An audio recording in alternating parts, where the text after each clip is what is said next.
पुष्प 46 अग्निहोत्र आणि जमिनीचा कस. शेतजमिनीचा सुपीकपणा, प्रदूषण, रासायनिक खते व कीटकनाशक औषधांच्या वापरामुळे नष्ट झाला आहे. उत्कृष्ट प्रतीच्या पिकाचे रहस्य उत्तम वातावरणात दडले आहे. अग्निहोत्रामुळे उत्पन्न होणारी पोषक द्रव्ये, वायू, जल, भूमी व सूर्यप्रकाश सर्वात प्रवेश करून प्रदूषणाने उत्पन्न होणारी विषारी प्रभावांना निष्प्रभ करतात. जमिनीची सुपीकता वाढते. जमिनीची पाणी शोषून घेण्याची शक्ती वाढते. वातावरण पोषक द्रव्यांनी परिपूर्ण राहते. झाडांच्या चयापचय क्रियेमध्ये अग्निहोत्र वातावरण मध्यस्थाचे काम करते, ज्यामुळे झाडे निरोगी व रोगप्रतिकारक्षम बनतात.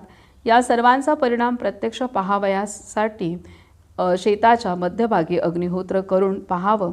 सामान्यतः 5 एकर क्षेत्रात एक अग्निहोत्र करणे उचित ठरते.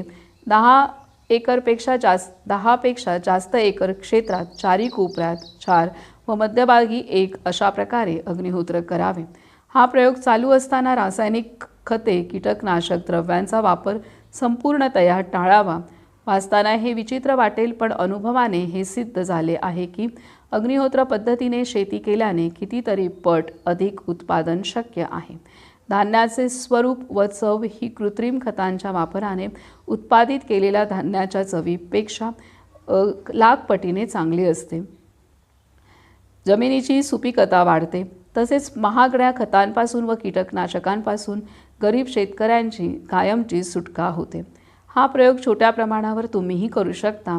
आपल्या परसबागेत अग्निहोत्राची थंड राख, निंदणी, खुरपणी, लागवड करताना व पाणी देताना अग्निहोत्राचे मंत्र म्हणत वापरावी. हा प्रयोग करत असताना रासायनिक खते व कीटकनाशक औषधांचा वापर करू नये. काही दिवसांतच आश्चर्यकारक परिणाम आपल्या निदर्शनास येतील. फळे व भाज्या आपणास अधिक पोसलेल्या व निरोगी व चविष्ट असलेल्या आढळतील. झाडेही निरोगी व पुष्ट दिसतील.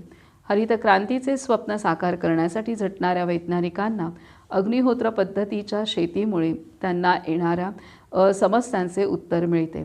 आर्थिकदृष्ट्या दुर्बल शेतकऱ्यांना महागड्या खतांपासून व औषधांपासून मुक्ती देणारी अग्निहोत्र कृषी पद्धत हे एक वरदानच ठरते.